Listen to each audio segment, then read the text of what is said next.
it wasn't like, all right, how much money can we make off of you coming here? Or it's how much value can we add and how much better we can make our fighters and wrestlers. And I think that's why it worked and it was successful. Hey, what's up, everybody? And welcome to Masters in Fitness Business Podcast, where you get to stand on the shoulders of giants. And today we have a giant coming to you from the great state of Connecticut. I have Steve Konopka.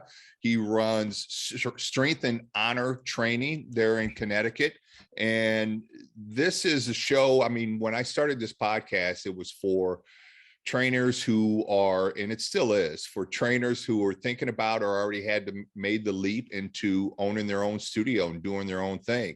So I wanted to get back to interviewing studio owners. So that's why I reached out to Steve. He's been a fan of the show for a while. And so I wanted to reach out to him and get him on the show and talk about what he's doing there in Connecticut. So Steve, welcome to the show, man.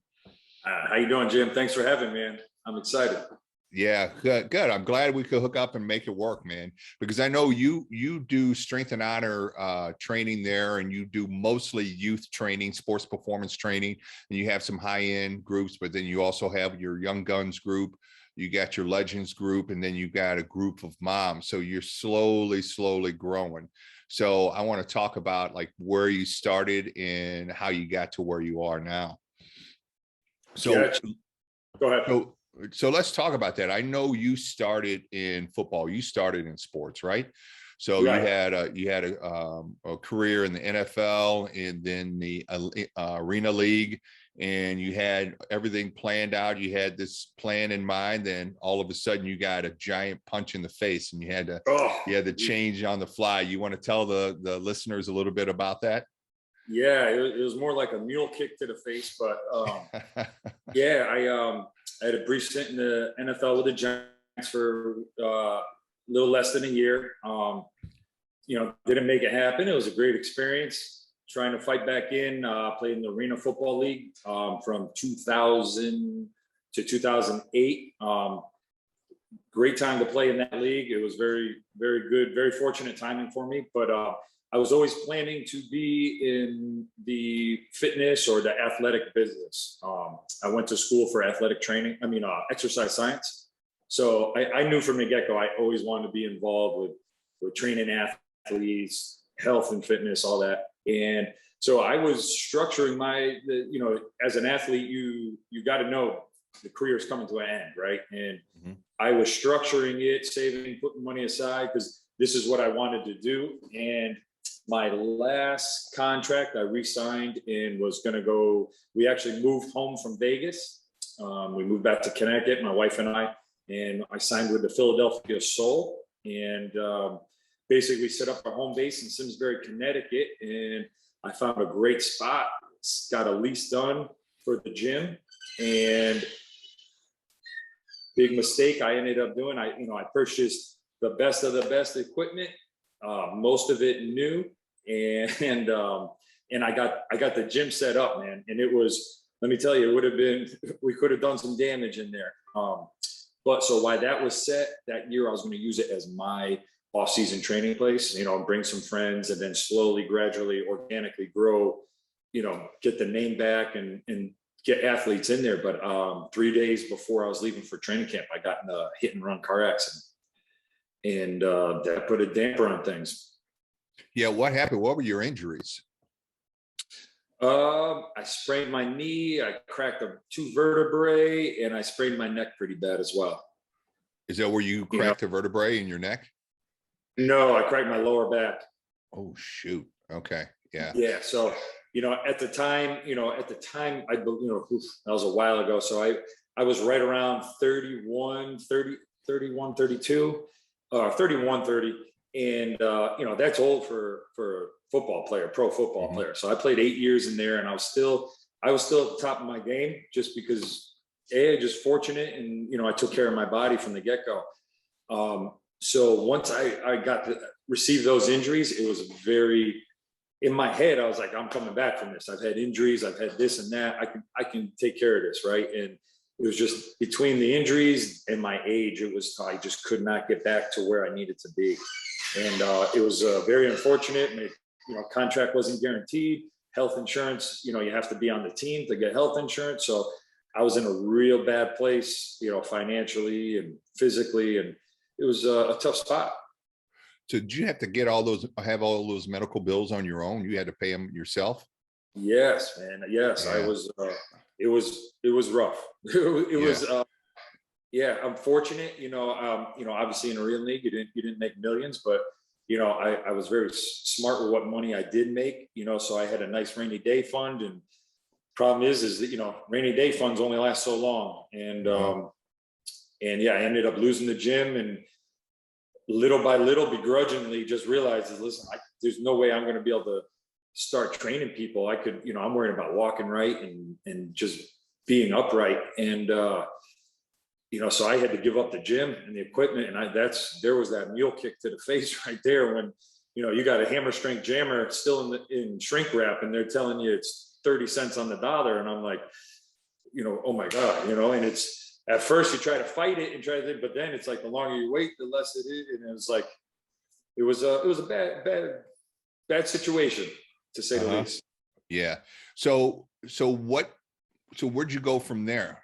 You figure out, okay, I'm in the hole. I got insurance bills, football career's over. I'm losing all of this great equipment and my gym and the lease. So where do you go from there? I had a friend of mine that I always invested on the side. He has a car dealership, and I was just talking with him, and he was like, hey, right now he's a buy here, pay here.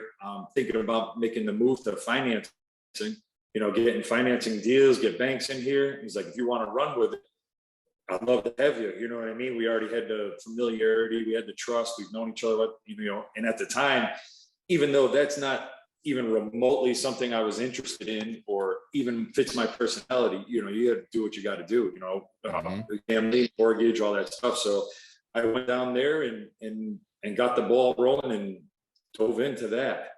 Okay. But then the whole time you're doing that to pay the bills, you started a little training business on the side, correct? About 4 years later. So I was down there like around 2008-ish. And then it's sometime after 2012, like about halfway through, is when I started getting on my feet. I was always going to train. I'm going to work out until I put my walker down. Right. Mm-hmm. I was building up my little home gym, and I bought piece by piece, squat rack, power rack, sled, and as my sons were starting to go into youth sports, and I was starting to meet people, and someone have a shoulder injury. I'm like, hey, you got to strengthen this, and come by the house. And it was just, I had such a passion for it. And it's like, that was what I was meant to do, man, help athletes and help people get healthy. And it's like instantly people started coming to me. I'd be watching TV at 9:00 at night, and my buddy would be like, hey, I think my kid rolled his ankle. Can I swing by? And stuff like that. And then it just organically grew. I started with a couple of my friends' kids, and they had great results, and it just spread like wildfire. And that was in my basement, in the basement area. It was like 18 by 18, and everything was just like pieced so strategically, but it was we made it work, man. It was really fun. Yeah, because you said you would get like 10 kids down in that space training at the same time in an 18 by 18 spot. Yep. Yeah. And one of the best memories, and some of the kids that have been with me since they were, in 4th or 5th grade, they're with me now as, upperclassmen in high school or college. And they still talk about, there was this one day we were trap bar deadlifting, right? And I had 14 kids, and 14 kids. So what we did, we opened up the door. It was hot, brutal August. So there's no air conditioning in there, but I got fans blowing. So we're trap bar deadlifting, and everybody's out in the driveway with the heavy med ball slam sled push. And it was either 13 or 14 kids, and like 8 of them got PRs. It was awesome. You talk about intensity, and like to this day, 6-7 years later, they talk about it. So it was the environment and the atmosphere was just untouchable. It was great. That's great. I love hearing stories like that. Because like you said, that's who we are. That's what we do. That's what feels like we were meant to do. So like things like that are just fucking awesome. Okay. So, and then from there, you realize that you're busting at the seams, right? With training all these athletes. So you got to do something. So what are the options that you had on the table? So about 2016 is when I started realizing, hey, it's getting too much. As much as I loved it, I was working, 8:30 to 5, then I'd drive home 45 minutes, and then there'd be kids waiting at the door ready to go. And, I'd be exhausted, miserable at my real job, but somehow by the time I got home, that energy and intensity was there, So I was like, I got to try to figure something out. So I looked about 2017 is when I really started looking serious. Trying to rent a spot and I just couldn't find something financially that fit, because I wasn't going to be able to afford to just immediately pull away from the dealership and just be supported by the training. So I had to kind of do a hybrid, and it's just the numbers never worked where I'm paying rent and I'm paying all these bills. But I got more space so I can take on more kids. So it's basically, I'm taking on a bigger project just to pay someone else's rent and stuff. So I came up with the idea of adding on my property, and went through all the channels with the town, got everything approved. And then 2018, I started the process. And then about 6 to 8 months before, let's see, what was it? March, COVID hit out here, where they really started shutting everything down. So I think that fall right before is when I had my facility done. I built, it's 22 by 32. And I built that on my property. I got high ceilings, and I had that done, and I started to grow there. And then right when COVID hit, I was already pulling a little bit more away from the dealership. I was kind of 50-50, and that was tough, but it was working. It was allowing me to grow so I could, get out. And then when COVID hit, I realized, when stuff hits the fan, you realize, what people are really there for you, or if they're not for you. Yeah. And I found out real quick, people that I was real loyal to and thought real close with, like, they pulled that parachute and they didn't care there wasn't another parachute in that plane for me. Mm-hmm. And then, so that my game plan was to, let's see, about that time, I was going to maybe go this following spring, try to get away. That would give me one more full year. But once that COVID hit and I saw there was no other parachutes in that for me, I said, hey, let's rip the Band-Aid off. Let's part amicably. I got to give this thing my full attention, because obviously I needed to for my family. Yeah. So you went full time in COVID. So what was that like training during the lockdown? It was brutal. I mean, as much as you can tell me without getting in trouble. Yes. Yeah. That's why I always listen to you. That's why your book is the best, because you're I've learned, put it this way, I've learned a lot from you. Okay. So okay. And I'm still, and everybody, all your guests that you have on, I'm still learning. And even if I'm doing something wrong, I still have the knowledge, which makes me mad sometimes. But a lot of stuff was outside per se. I got great neighbors. I'm in a residential area. I got great neighbors, and there were parents I have a lot of parents that have multiple siblings that I trained, right? So it was like they were their own cohort, and we were outside, man. We were out on the street, pushing sleds, slamming balls, doing whatever we could do, There was tons of rules and guidelines, and there was times where I'm like, oh my God, this isn't worth it. It's so complicated to stay on top of it. It's like, but I still needed what I could get done. I needed that income, Yeah. So I got to another spot where it was like, I got to do what I got to do. Right. And I was very fortunate to have athletes that wanted to train, parents that were comfortable enough and trusted me enough, knowing everything that we were doing was as best as possible and safest as possible. And, that's always the first thing, and so I had to find a way to get it done. And it was a lot of chalk outlines in the street, a couple sleds, came up with some incredible workout programs with some sleds out there. We actually, I had a group of girls and a group of guys, and we had all these different sleds. So everybody had their own sled, and they're all athletes, right? And so we made a sled protocol, and we dropped down everyone's 10-yard sprint. So we did a protocol to make them faster, explode, get off the line, right? And everyone across the board dropped their 10-yard dash, like a substantial amount, just with those 6 weeks we did that. So that's what I did in the beginning. So nice. And I like that, I like that because again, it's like there are always going to be hurdles. There's always going to be roadblocks. There's always going to be things that are just going to be a pain in the ass to make it, to get it done. Right. But if you have that passion, if you have that energy, then you do what you got to do to make it work, whether you got 14 kids in a room, hex bar deadlifting or trap bar deadlifting, and no heat, no AC, but you make it work. And then you got lockdown rules. But like you said, at that point, that was your only source of income. So you had to make it work, man. So you had to get out there and do what you had to do. But it sounds like you made the best of it. And actually, we were able to grow a little bit during the lockdown.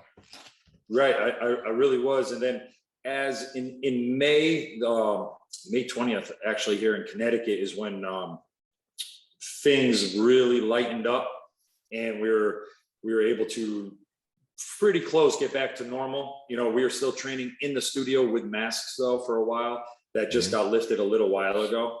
But before that fall and winter, I train a lot of fighters at Ascension MMA Athletics in Bristol, Connecticut. A couple of their owners are pro fighters. I trained them, and we were always throwing around the idea of how do we get my facility and my training over there for their athletes as well.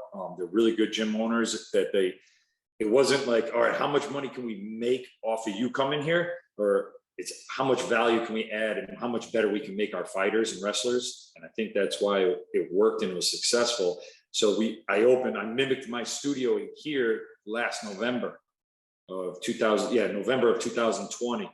So COVID hit, we went through that. And then I opened up a second studio basically in there. In the fighting gym.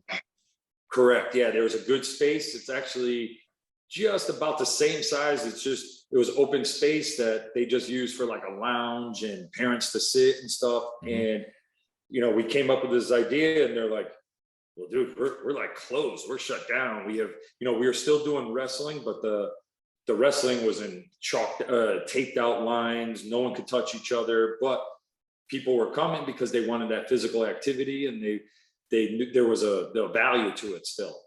And that was one of the reasons they were able to financially succeed, is because they found a way.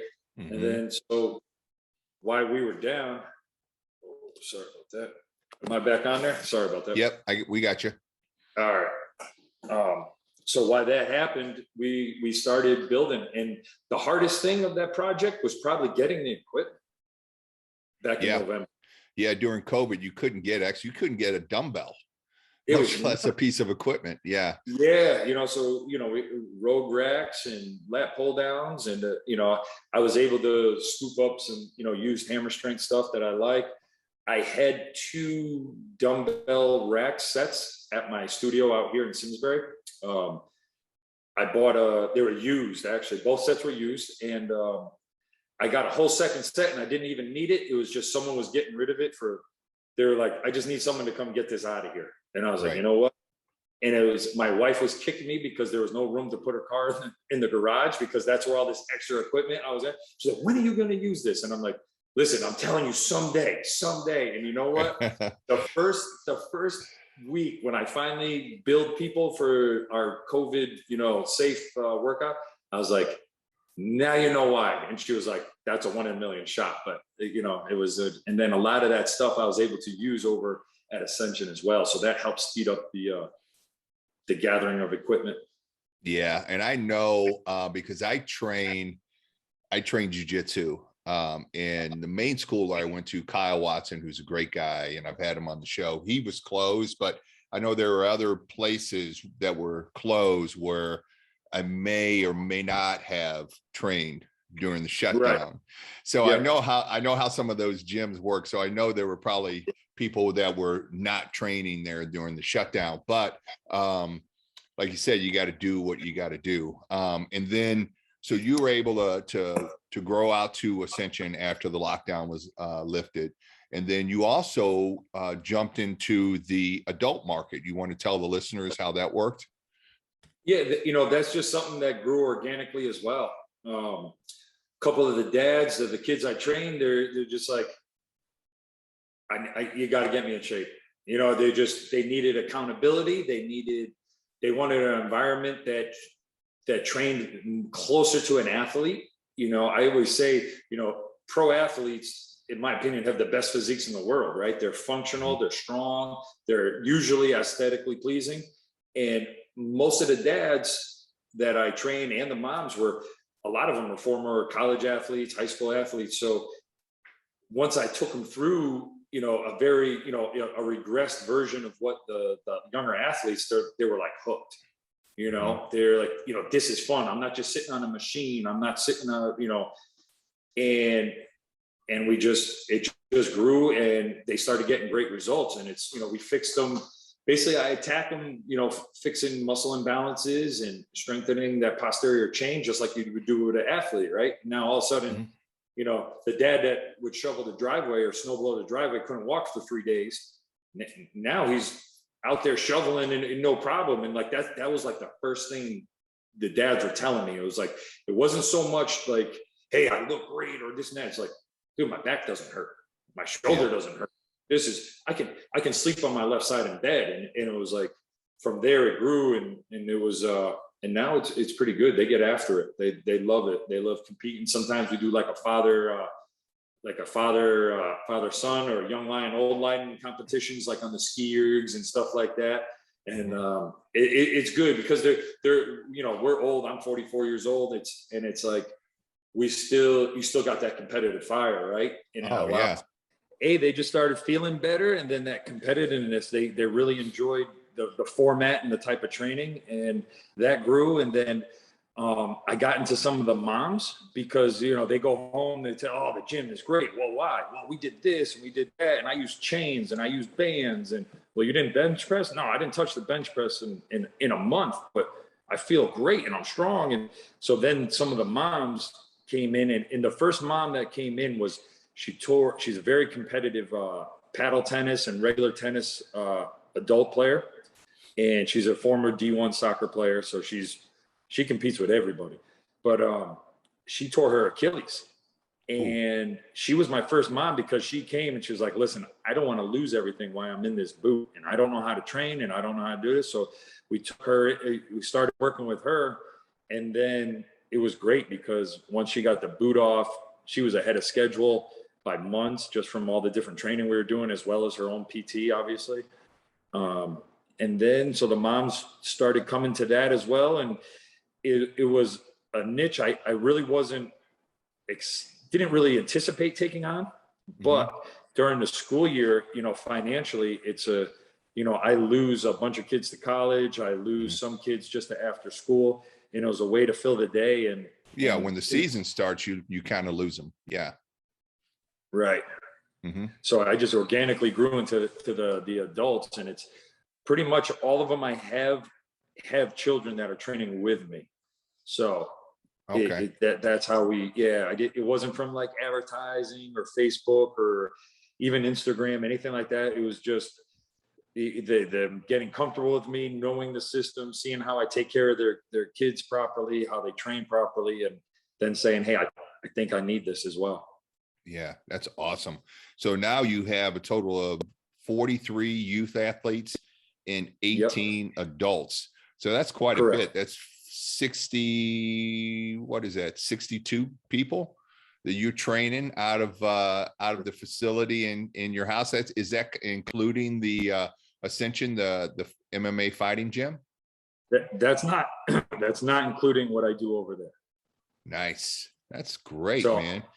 Yeah, that's awesome. So, do you have any plans like going forward? I mean, I know it's tough because like we're still just when we think we're out of it, then, then they're talking about masking back up and shutting down again. So what are your plans moving forward? That's a great question. And those are some great points, because it's just when, like you said, you think everything's looking good, and then you see like my numbers could be off, but the gist of it, up until now in Connecticut, we've been really low, like 1.7%. And like now we're already like in the threes. So I don't know. And that scares me a little bit. I am onboarding another trainer right now. Okay. To slowly, to help me out with the adults. She's one of the moms that I trained, did a phenomenal, well, she did, not me. She did a phenomenal transformation, and really took off. And she's like, this is what I want to do in life. And she helps out a lot. And I'm onboarding her to help take over some of those mom classes. So that's one thing I'm growing to. We want to add more nutrition. I do a lot of nutrition. So these are things that I'm trying to find the best fit going forward. And, part of me says, oh, I could use a better space, or a little bit bigger. I could, bigger space, bigger monster. And, we got that looming over my head is the COVID and lockdowns and stuff. Cause no one's 100% certain, and nor could you be really right now, Yeah. But I think, cause you've said a couple of times during this episode how, you've made some mistakes, and everybody makes mistakes, but you've also done a lot of things right, man. I mean, you started small. I appreciate that. Yeah, you have, man. I mean, you don't reach this level like on your own without doing something right. I mean, obviously you, people know, like, and trust you. And so that's a testament to you as, as a human being. And then you also started small. At first you bit off more than you could chew, and you had to, and that sucked, swallowing that down, but you learned the lesson from that, and you say, okay, I'm going to stay small. I'm just going to do a couple of kids in the basement while I do this other gig on the side.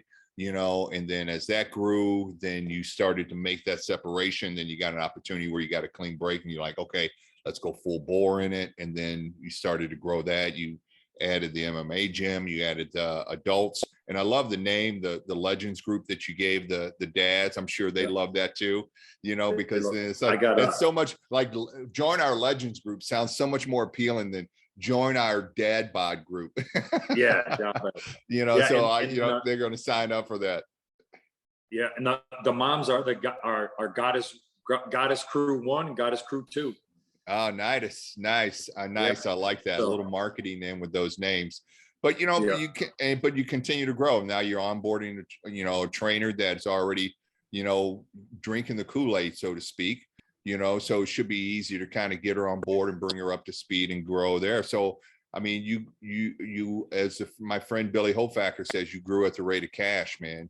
And I think it's better to one, have multiple streams of income, which you do, and then also just stay nimble, because you don't know what's coming down the pipe. Right. I was very fortunate that not having that huge overhead, or not being in, say, like a strip mall or a plaza or something where, nothing could get done, or there was no options. It allowed me to stay afloat, to be honest with you. I lent myself the money to do this. So there's really no overhead. I'm just paying myself back just like a normal loan personally. But so staying small was, and to this day, I still have people that are telling me, like, oh, you should have done this, but you know what? This is what I felt was the safest for me. And it just made the most sense. And I was, nobody could predict the pandemic, especially what we've been going through. Like, I mean, nobody could predict that, but I was just very fortunate this time that I was small and nimble, like you said, Yeah. I don't know if I was ready for that big gym like I had before.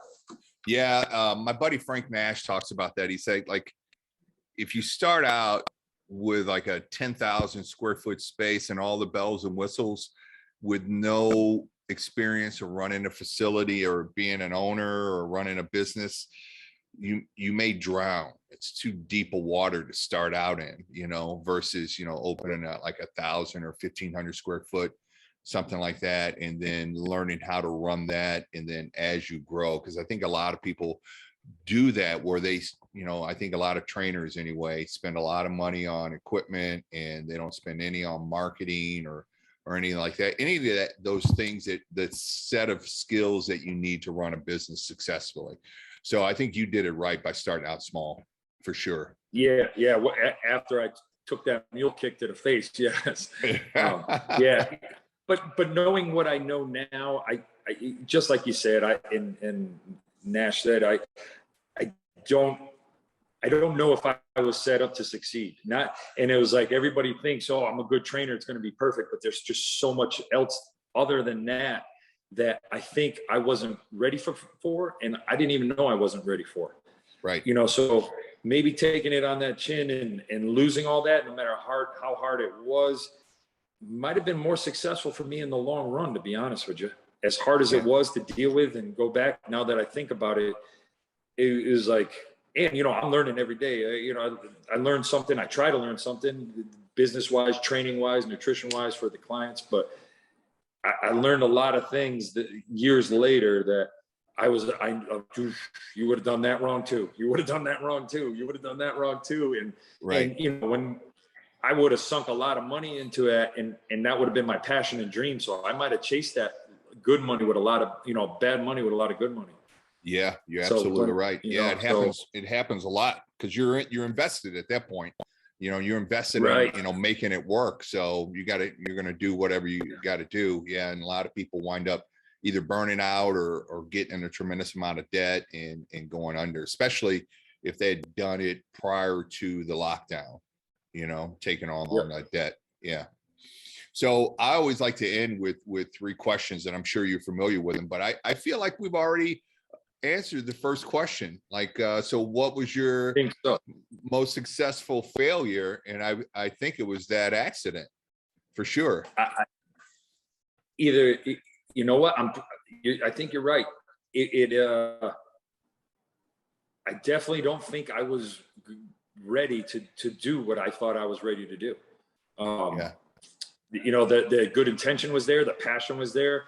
I set up to be there financially, but I don't think I'd like to say I would have succeeded, but knowing what I know now and being, looking in the mirror and saying, I don't think I was ready unless I was able to bring on people that knew more than I did on the business side and the marketing side. And that might've been hard for me to do at that point in my life. So that, that accident or failure could have been the best thing. Yeah. Because you don't know what you don't know, So going in, you don't know you don't know that's coming. So there's no way you can prepare for it. And then all of a sudden you got to deal with it on the fly, and you find yourself kind of flying by the seat of your pants out of necessity, instead of operating on a plan or being proactive with your business, for sure. All right. So obviously that's your most successful failure. And it sounds like it served you really well too. So it's a good thing you had that right off the bat. And my next question is, since you've been operating in the fitness space, what has been the biggest surprise that you've had to deal with that you didn't see coming? COVID being exempt, because nobody saw that coming. Yeah, COVID exempt. Just the amount of online trainers, man. There's just, and the amount of money people will spend and not even have a relationship with them before they start with them. I've talked to people, oh, I did this online, I did this online, and I'm like, well, where did you find? Well, I got roped in on a Instagram post or a ClickFunnels or whatever they got in, and just seeing how so many people transitioned to that line. And this was even before COVID. I mean, I did a lot of Zoom stuff during COVID. I did, especially for the young kids, all the parents, we called it PE class, and we did that 3 days a week. So I had a bunch of, the young guns jumping around doing their gym class work. But a lot of people just switching to that online, that surprised me, because it really is not personal. You don't know. And I mean, there's ways to do it, but that's surprising to me how well a lot of people did with that. Yeah, and I think you're not alone in that boat. I think a lot of people are surprised, and I think, I don't know how you feel, but I feel like a lot of those trainers, they're not really trainers. Right. They're exercise people, and there's a difference, right. They're in great especially when shape. you're talking about sports performance, right? Right. That's a different animal. That's a whole different way. And I think with sports performance, I don't care what the degrees you have, and obviously you need them, right? You need the certifications and the foundation. But once you're talking about sports performance, and it is, in my opinion, experience is like night and day. Like the more experience you have with training with an athlete, you can tweak and auto regulate on the fly. And I just don't think people can get that from just an online trainer who looks, who's physically fit, looks great, has a great marketing thing, and they jump on and they do it, and then it's on their phone. And, well, how do you know you're doing this? Well, what happens? Can you switch if you get hurt? Well, what if at school you're doing squats and then online it's telling you to squat again? Can you adjust that? And it's like, I just think a lot of athletes miss the boat with that. Yeah, it's just, for me, it just has to do with the training age and the gap in improvement. And what I mean by that is, like, you take somebody from a general population, like somebody from your Legends group or your Goddess group, right? Who hasn't trained in a while, that maybe they used to be athletes, but they're not athletes anymore. So when you start training, the range of improvement is vast, right? From where they are to where they can be, right? But when you're training athletes, especially high-level athletes, you're talking about a range of this, right? So specificity is huge, because you're talking fractions of a second, like on that, when you were talking about that 10-yard dash or a 40-yard dash, you're talking fractions of a second of improvement. So you have to be really, really dialed in specific in order to get those bumps in performance for a high level athlete versus a general population person. So I think a lot of those, a lot of gen pop people can benefit more from those exercise people on social media than an athlete, for sure. But I even think the general population is going to be better off, because you get some of those GP people coming in and they got movement issues, man. They all got movement issues because they stopped moving, right? So you stop moving, you develop movement issues. So they come in, they can't squat, they can't lunge, their core's crap, blah, blah, blah. The story. So they would probably benefit from somebody with a bigger knowledge base on movement anyway. But so that's neither here nor there, but I agree with you. And I think a lot of people were in that boat where they were surprised how many people jumped on an online bandwagon. And during the lockdown, you had no choice. So everybody was scrambling to get online. And I think it's advanced the technology of online training dramatically. So, it's raised the bar for online training, but going forward, if we're coming out of this thing, and hopefully we are, I think people are going to pull back because, like you said, they want that relationship. They want that community. They want that connection. And then just knowledge base, like just being able to watch somebody move and make corrections, cue them on corrections to improve their movement, I think is vastly better than doing anything online. So I would agree with you on there. I don't think it's going to play as big of a part moving forward as I thought it would. Yeah, definitely. Yeah, there's just so much. There's just so many different things. Like I do use Train Heroic, like for my athletes. So they have their in studio sessions and they have their stuff, or if they go to college. But these are athletes that I'm already familiar with, right? So I know certain people, everything's made customized to what they need. So yeah, awesome. And then my last question is, where do you go for your personal and professional development? Man, there's a lot. I obviously come to this podcast. I come to you. I probably should do more on the business side than I do. It's just time management is tough. But like training wise, I'm big into Joe DeFranco. Okay. I got his CPPS certification a long time ago, and that was a great thing. Zach Evanish, him and I chat back and forth once in a while. I know him through people, and then my other buddy Mike Westerdahl, who owns criticalbench.com. Okay. He's very successful in the fitness world, and I always like, picking his brain. But there's really no place I won't try to learn from. Yeah. I think going forward, I gotta fine tune certain things more specific to help me grow to the next step. But I'm always willing to learn, so that's what I try to do. Well, I mean, that's obvious, Steve, and I think you're making some positive strides in the right direction by by scaling and doing it slow and growing slow and not going into debt. All of those things I think are positive and will allow you, I think will make your business a little bit more anti-fragile to the COVID, but also allow you to grow and be stable while you're growing, so right. I think that's really important. I think you've done a great job, man. And I really appreciate you taking the time and coming on. I was really excited to kind of get back to interviewing some trainers and some owners like myself. But where can people get in contact with you, get in touch with you, find out more, reach out to you, bring their kids over to train with you, or have them come over and train with you? Yeah. Everything is at Strength and Honor Training. Instagram, it's Strength and Honor Training. Facebook, it's Strength and Honor Training as well, or Steve Konopka, CPPS. And then strengthandhonortraining.com.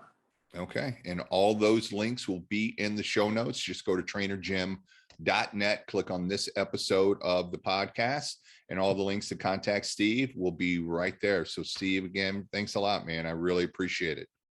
Oh man, thanks for having me, man. I love your show. It was a privilege to be on here with you.